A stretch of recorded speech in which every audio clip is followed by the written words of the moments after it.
Good morning friends, welcome back to my channel. কেমন আছো তোমরা সবাই? আশা করছি সবাই খুব ভালো আছো আর আমি অনেক ভালো আছি। সো আজকের ব্লগটা কিন্তু সকাল থেকে স্টার্ট করছি, আর আজকের ব্লগটা অন্য দিনের তুলনায় একটু আলাদা হতে চলেছে। তার কারণ আজকে তোমাদের সাথে শেয়ার করব স্টাডি ব্লগ। সবাই জানো, ডব্লিউপি কেপি যারা স্টুডেন্ট আছো তারা অলরেডি জানো সামনে এক্সাম আছে, তো তার প্রিপারেশান আমিও নিচ্ছি। তো সেই জন্য আজকে আমি সকাল থেকে রাত পর্যন্ত কি কি পড়াশোনা করব, কি কি ম্যাটেরিয়ালস আছে আমার, কি কি করব, সে সবগুলো তোমাদের সাথে শেয়ার করছি এই ভিডিওতে। তো প্রথমেই আমি কিন্তু একটা রুটিন করে নিই। রুটিন মানে কোন কোন সময় কি কি পড়বো সেটাই করে নিই। তো প্রথমে সকালে আমি ম্যাথসটা করি, সেই জন্য 6:30 থেকে 8টা পর্যন্ত ম্যাথস, তারপর 8টা থেকে 9টা 15 জিকে, আর সন্ধ্যে 6:30 থেকে 8টা পর্যন্ত রিজনিং, 8টা থেকে 9:30 ইংলিশ, আর যে 12টা থেকে 1টা পর্যন্ত দেখলে তোমরা দুপুর, ওই সময়টা আমি মক টেস্ট করি আর কি। মক টেস্ট নিই নিজেই কতটা নাম্বার আসছে সেটা দেখার জন্য। তো এটা কিন্তু অবশ্যই দরকার, মক টেস্টের অবশ্যই প্রয়োজন। তার কারণ তোমার স্কোর কত আসছে সেটা বুঝতে না পারলে কিন্তু তোমার প্রিপারেশানটাও সেই রকমভাবে হবে না। তো সেই জন্য আমি তোমরাও জানি অবশ্যই সবাই মক টেস্টটা নাও, আমিও নিই। তো প্রথমে আমি কিন্তু এখন ম্যাথসটা করছি, তার কারণ সকালবেলা সব কিছু ঠান্ডা পরিবেশ থাকে, সুন্দর পরিবেশে অঙ্কটা আমার ভালো লাগে, সেই জন্য আমি অঙ্কটাই করি সকালবেলা, আর জিকেটা করি। এই দুটো জিনিস আমি করি। আর তোমরা কে কে ডাব্লিউপি কেপি স্টুডেন্ট আছো আর আমার এই ভিডিওটা দেখছো, অবশ্যই কমেন্ট করে জানিও, ঠিক আছে? আর তোমাদের প্রিপারেশান কেমন চলছে অবশ্যই কমেন্ট করে জানাও, আর চ্যানেলটিকে তো অবশ্যই সাবস্ক্রাইব করবে। আর এইদিকে তোমাদের সাথে কথা বলতে বলতে কিন্তু আমার ম্যাথসটা কমপ্লিট হয়ে গেছে। এখন করব জিকের মধ্যে ইতিহাস, ভূগোল, তারপর অর্থনীতি, ইকোনমিক্স, সব কিছুই থাকছে। সেই জন্য আমি জিকেটা একটু সব কিছুই কমপ্লিট করার চেষ্টা করি এইটুকু সময়ের মধ্যে। তো আমি কিন্তু জিকে অলরেডি পড়তে শুরু করে দিয়েছি, আমার একটা বই আছে। তো এর পরের ভিডিওতে তোমরা যদি চাও আমি কি কি বই ম্যাটেরিয়ালস আমি প্রিপারেশনের জন্য রেখেছি, তো সেই ভিডিওটাও আমি বানাবো। তোমরা যদি চাও কমেন্ট করো।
আর এইদিকে কিন্তু দুপুরে কিন্তু আমি স্নান করে রেডি হয়ে 12টার দিকে, একটু লেট হয়ে গেছিলো আমার মক টেস্টটা শুরু করতে, 12:30 বেজে গেছিলো। তো এই যে এই বইটার থেকে আমি মক টেস্ট দেবো, এটাতে 26টা প্র্যাকটিস সেট আছে। তো এই যে আমি 17 নম্বর প্র্যাকটিস সেটটা সলভ করব, দেখব কত স্কোর আসে। এটাতে কিন্তু সব কিছুই আছে, সব কিছু বলতে 25 নম্বর ম্যাথস, 25 নম্বর জিকে, 25 নম্বর রিজনিং, সব কিছু যে যে ভাগগুলো আছে। এখন কিন্তু আমি মক টেস্ট শুরু করে দিয়েছি, দেখি কত স্কোর আসে আজকে। আমার কিন্তু 60 আপ হচ্ছে না, আমার ওই 60+ এরকম কিছু একটা হচ্ছে। তো চেষ্টা করব 60 আপে তুলতে। তোমাদের কত স্কোর আসছে মক টেস্টে অবশ্যই কমেন্ট করে জানাও।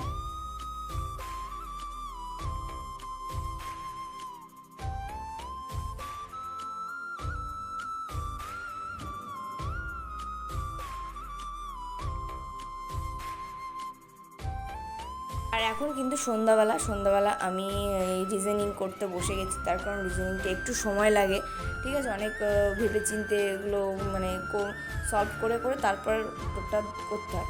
চলো, জল টল খাওয়ার পরে এখন কিন্তু আমি রিজনিং করতে বসে গেছি। এখন রিজনিং করব আর ইংলিশটা করব, রাত্রে আমি এই দুটোই রাখি। আর বা সকালে তো অঙ্ক আর জিকেটা করি।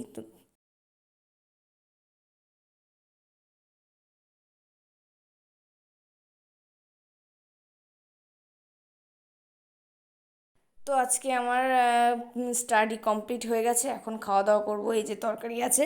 ঠিক আছে, তো চলো আজকের ভিডিওটা এই পর্যন্ত রাখছি, দেখা হচ্ছে নেক্সট ভিডিওতে। তোমরা অবশ্যই কিন্তু কমেন্ট করো যারা WBP KP আছো, আর অবশ্যই চ্যানেলটিকে সাবস্ক্রাইব করো। Bye bye.